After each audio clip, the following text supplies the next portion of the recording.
What's going on, everybody? Jolt here from TheTokenMinorities, and I am back with the Week 4 team builder of the GBA Season 8, where your Kansas City Giraffe Chiefs are preparing to take on the undefeated San Diego Chimchargers, coached by Lord Emvee.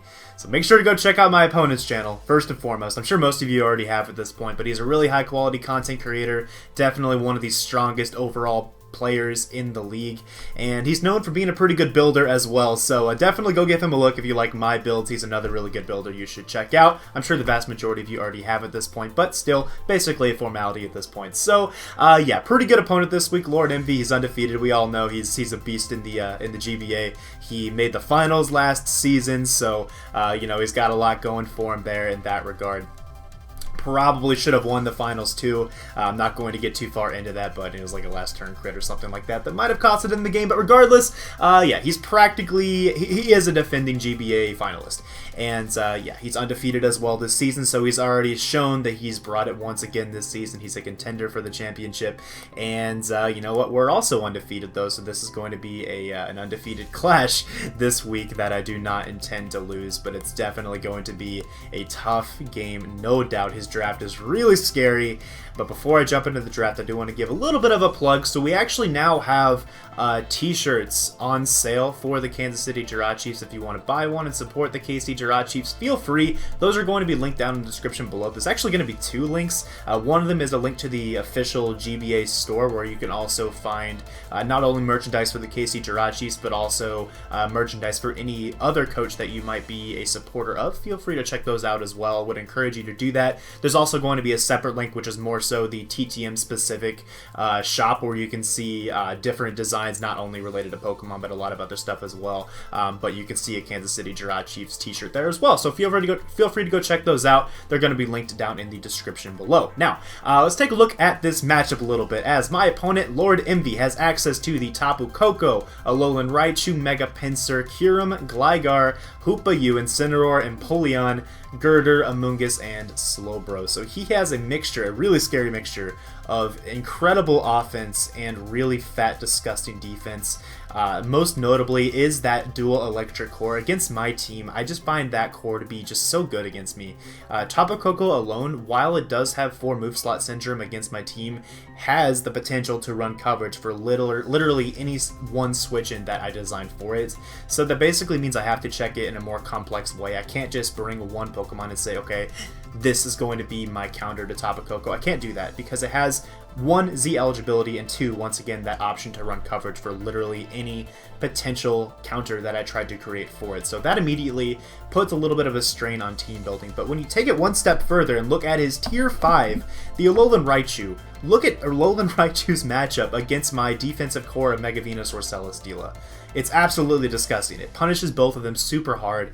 In electric terrain, I don't believe that either of them can take a hit unless the Mega Venusaur is Spadef, or unless the Celesteela is Wakanberry. Otherwise, they're both going to drop. So when his tier 5 is able to solo both of my best walls on my draft, you know it's going to be a tricky matchup. But once again, that's another Pokemon that has to be dealt with in a more complex way, and I'm going to try to walk you through my team build and thought process as I approach that. But yeah, I really do think that combination of the Tapu Koko and the Alolan Raichu is likely to come. I don't think it has to come. I think he has so many different ways that he can approach this matchup, as do I, though. I have a lot of ways to approach this matchup too, so I'm not going to sit here and say that this is a hard matchup or this is an impossible matchup. I'm not going to say that at all, because from his perspective, I know it's equally as hard. I have so many things I can bring too, and really that just makes this undefeated clash so exciting, right? Because we both can bring so many of our Mons on our respective rosters.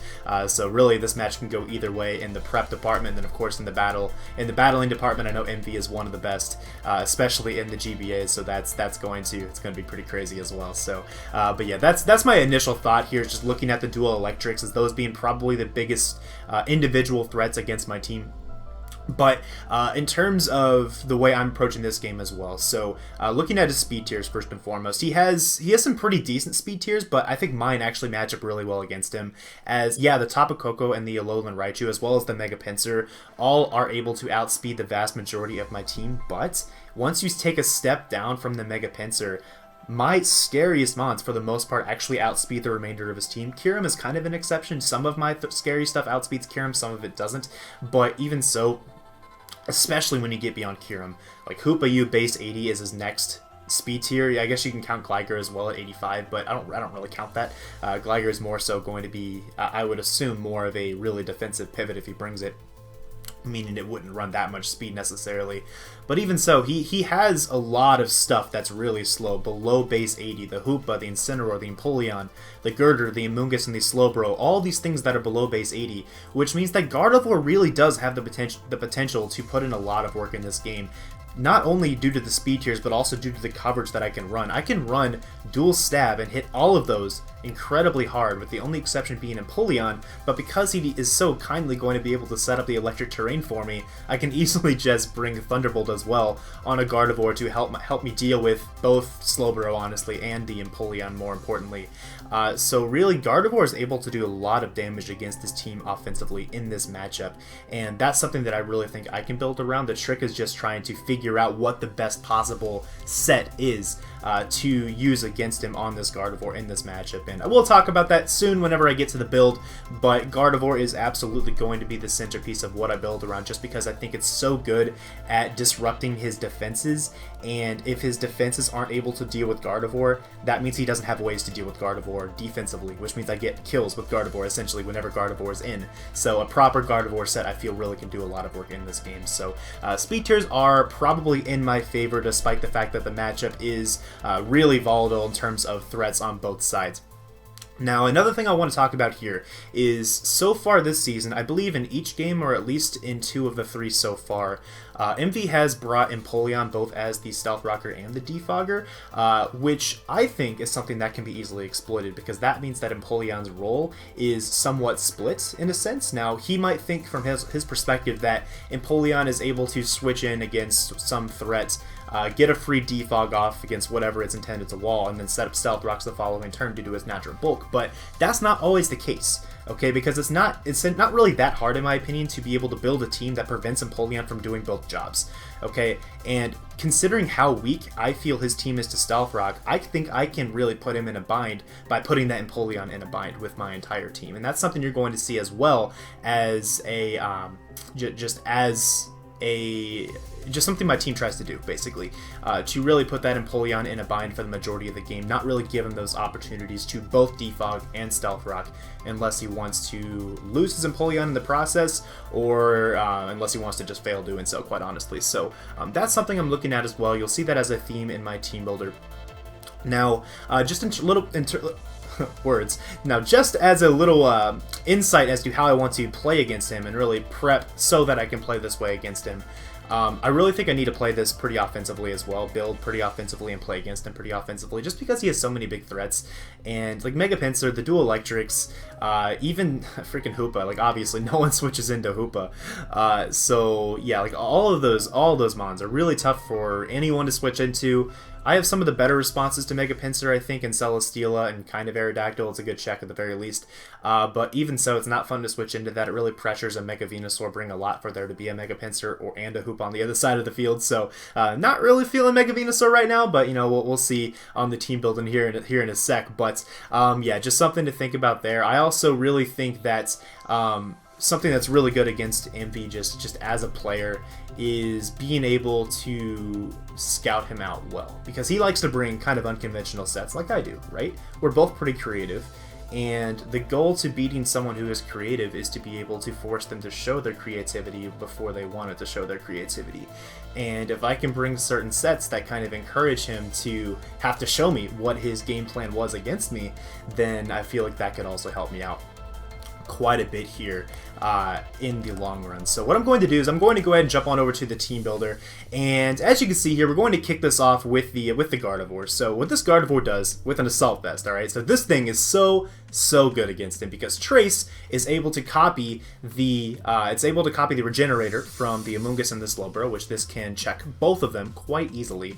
It's able to copy Surge Surfer from the Raichu as well, and this is able to essentially, it doesn't really wall Amoonguss. It's not going to want to switch into Amoonguss unless I'm expecting basically anything except Sludge Bomb or Spore, but it's able to definitely check Amoonguss well. So it's able to switch into Amoonguss and take that Regenerator. It's able to switch into Slowbro and take that Regenerator. It's also probably the best, one of the better responses to Alolan Raichu on my draft as well, with Gardevoir's naturally large special bulk. Basically allows it to take hits quite well. Even under terrain, I can take hits with ease, and Moonblast plus Shadow Sneak is able to actually knock out Alolan Raichu pretty much guaranteed, especially after a round of Life Orb Recoil, but it's very likely that it'll be guaranteed regardless. So, just depends on his spread, obviously, but even so, yeah, this is just so good against him, and with the natural bulk, the 252 HP, like I said, I can take those hits really well, and just put in so much work against this team. He can't switch in anything into this monster on his entire roster. His only hope is to switch in especially defensive Empoleon, and even so, if he has generously given me the electric terrain, that means I'm going to be able to fire off an electric terrain boosted, modest Thunderbolt from this Gardevoir, which is going to do a lot to an Empoleon. So yeah, I really like the Gardevoir, this Gardevoir specifically in this matchup. It also helps that I've only brought choice locked Gardevoirs so far this season, so I think this might be able to catch him off guard if he's been scouting my previous battles throughout the season, where I'm going to be able to switch up moves between Moonblast and Psychic. So this is basically my way to break down the Regenerator core, or one of my ways to break down the Regenerator core, probably my best one, if he decides to bring both Amoonguss and the Slowbro, although I will say I don't really expect to see Amoonguss, and that's actually going to lead into what my next mon is here on this team. So I'll go ahead and jump on over to that, which is actually Breloom. Okay, I don't expect to see Amoonguss because I think Amoonguss' matchup is super bad against my team. Outside of dealing with Breloom, I don't think Amoonguss matches up well at all. It can't even Spore freely unless it's against Celesteela or Hydreigon because of his electric terrain. So I really don't think he brings Amoonguss. I don't think Amoonguss is the best bring against my team. And if he does not bring Amoonguss, this Breloom set actually body bags almost his entire team, okay? His only real checks to this are Tapu Koko and Mega Pinsir, and I don't know, I wouldn't want to switch in either of those against a Breloom that is carrying Rock Tomb and Bullet Seed, especially in conjunction with Substitute. So with the Substitute up, I am able to obviously claim pretty much a free kill if he doesn't bring Amoonguss. I can just sub down on Empoleon, maybe sub down on Slowbro, maybe sub down on a weakened Hoopa if I expect him to switch, that kind of thing. There's a lot of things I can sub down on his team. And I know it's kind of weird here that you're going to see, you're seeing the Focus Sash as well, and that's because this is going to be my lead in this matchup, like pretty much guaranteed. Even if he brings Amoonguss, I'm going to lead Breloom because I can make some pretty cheeky plays early in the game. I think specifically, if he does bring Amoonguss, I can just double expecting Amoonguss, because knowing Emvee as a player, he's going to make that play on turn 1. He has no reason not to. Essentially, Amoonguss feels so free as a switch into Breloom, especially because I'm not even a threat to him. I'm just not a threat to him at all without like a +2 or whatever. So he's going to go into his Amoonguss pretty much immediately on Breloom. I'm pretty confident about that. So that's a pretty free double on my end if that's a play that ends up coming up here in this game. So I really do think that Breloom is really good though, especially because Amoonguss is so unlikely. Sub, Bullet Seed, Rock Tomb, Mach Punch hits his entire team really hard, again outside of the Amoonguss, and the Focus Sash basically allows me to guarantee take any one hit and retaliate in return with a pretty darn strong move. So yeah, it's kind of weird seeing Substitute and the Focus Sash on the same set, but basically the idea is so that I can do 2 different roles at once. I really played with the idea of different items, like maybe a Muscle Band or something like that, or not Muscle Band, I'm thinking of Fist Plate. I was thinking about maybe a Fist Plate as well to maybe hit the Hoopa a little bit harder, but opted for the Focus Sash just so that I can use this as my dedicated lead, as well as a way to maybe break through his team later in the game depending on what his team composition is. So this is one of my better physical threats against him.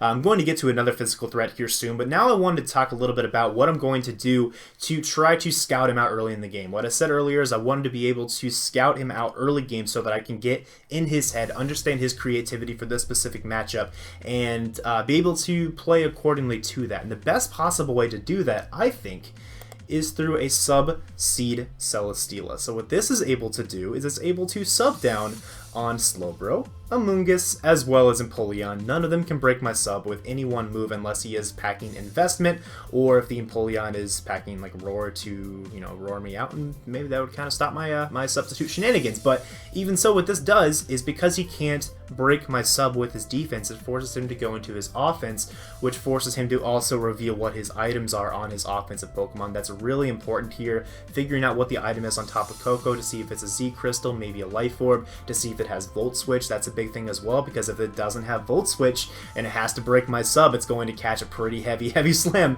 to the face, and it's not going to appreciate that at all. And same goes for the Alolan Raichu. If he brings that and decides to check my Celesteela with that, if it doesn't have Volt Switch, it has to stay in and take a heavy slam, which despite being resisted still does half to Alolan Raichu. So yeah, it's not going to appreciate that either, and every little bit of chip damage on Raichu is important because it takes pressure off of the Gardevoir to be able to check it as well. So, yeah, combination Air Slash, Heavy Slam. Air Slash is so that I have a very good way to deal with Amoonguss, mainly. It's also nice in case he decides to bring Bulk Up Girder. This is a pretty good check to it, since there's actually not a Mega Venusaur on this team, as you can see. So it's a pretty decent check to Girder. And obviously just pretty spammable against this team as well, I feel. Also good against Mega Pinsir. It's stab coverage. It doesn't knock out Mega Pinsir, but it puts it in range of Stealth Rocks, definitely, and also makes sure that Mega Pinsir cannot Swords Dance more than once in my face, as in the testing for this team, I had tried some other options that didn't have a way to 2-hit KO Mega Pinsir with Celesteela, and that just wasn't really working out, so I thought that opting for the stab flying coverage was really important. And then Heavy Slam is to make it so that I can, of course, hit the Alolan Raichu and the Tapu Koko, as well as the Kyurem, just to make sure Kyurem can't get a free sub against me. That was the main idea, and I felt that Heavy Slam was able to hit the electrics hard enough as is. The only downside of this set is something like Incineroar switches in pretty well to it, especially if it's bulky. It's why I really considered Earthquake also to hit the Empoleon, but I think it'll be okay in this case because of the other mons I have on my team. So that is the Celesteela. Next up is the Aerodactyl. This is my Stealth Rocker in this matchup. It's also able to check the Mega Pinsir incredibly well. I can switch into a return plus a quick attack very easily. I don't want to take something like a knockoff superpower Stone Edge. I have to keep that in mind, maybe scout it out if I have the opportunity to, but this is likely going to be my initial switch into the Mega Pinsir unless Celesteela appears to be very free at that specific time. So it's a good Stealth Rocker against this team, and also able to beat the Empoleon Defogger 1v1 due to Unnerve being able to break through the Shuka Berry that I kind of expect to come knowing Emvee on his Empoleon. So yeah, so this is really good against that. Edgequake is able to hit pretty much his entire team, at least neutrally, for quite a bit of damage, really. And tacking on Ice Fang as well is nice because of the potential Gligar bring. I think Gligar matches up better than it does against most other teams, like against me specifically, so I felt like it was important to go ahead and tack on that coverage for it here for this particular team. So yeah, just good mon overall. It's going to speed tie the Tapu Koko if he decides to run max speed as well, so then it becomes a little bit of a gut check to see if he wants to try to risk the speed tie with his potential win condition, which I think is something I will come out on top in, because I don't necessarily need Aerodactyl to win this game. I don't think I more want to win with my Gardevoir, more than likely. Potentially also my Scarf Hydreigon. Hydreigon being able to offensively check the Tapu Koko as well as check the Alolan Raichu outside of terrain, which is pretty nice. It's also an additional way to deal with Slowbro, as I really do think he's forced to bring Slowbro to help him deal with a potential offensive Arcanine. So with that in mind, having the two really good ways to deal with Slowbro I thought was important for my team, especially if I want the Aerodactyl to be able to put in any kind of work in the game, since Aerodactyl isn't really able to break through the Slowbro at all, obviously. So yeah, so just a pretty good set against this team. U-turn forward, pretty obvious momentum, and a way to hit the Hoopa U just in case he decides to bring that. 28 EVs in attack guarantee the Oko on the Hoopa U spread that I expect, and then 76 investment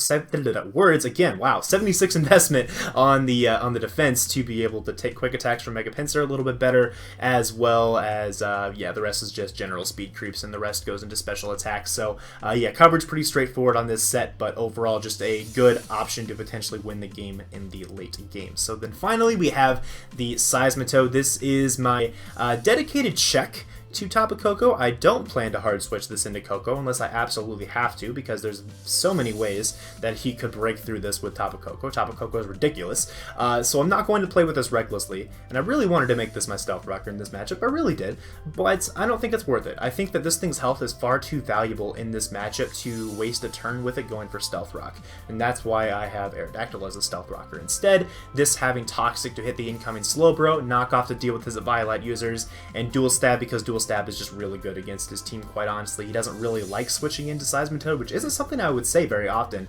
I think his only true switch-ins are the Regenerator Core, which fortunately I have a Gardevoir that can pretty much just switch in and abuse if I need to, as well as honestly Celesteela as well, which can pivot, which can force him to basically pivot and allow me to adapt accordingly at that point. So yeah, so that's basically the team. The investment here allows me to take hits from Hoopa U as well as from his electrics as well as possible, and yeah, contemplate a little bit of extra attack investment on this to maybe be able to knock out the Coco with one Earthquake, but this isn't going to be able to OHKO the Coco, but it should be able to at least put it in range of Breloom's Mach Punch, which is good enough for me. So that's the team for this week. I do feel pretty confident in the team. Obviously, the matchup is tough. It's Emvee. Like, Emvee's like really good.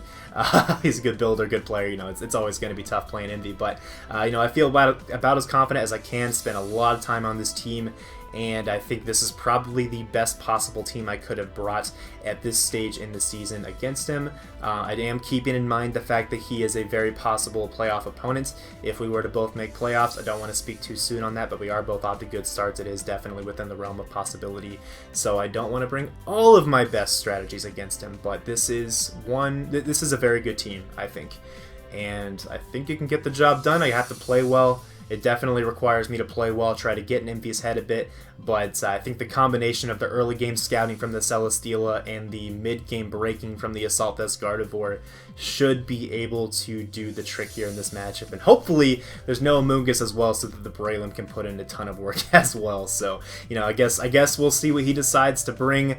He could bring anything. I could bring pretty much anything as well, so, you know, it's going to be crazy. But thanks for watching, guys. I hope you guys are looking forward to the battle coming out tomorrow. I believe we agreed on uploading, well, actually, I don't know what time we're going to upload quite yet. So, yeah, it'll be up at some point tomorrow. Just, you know, be on the lookout for it. I'm sure you'll get the notification in the GBA server if you are there. Otherwise, just stay tuned to TTM to see when it goes up. But thanks for watching, guys, and I will see you guys tomorrow. Peace.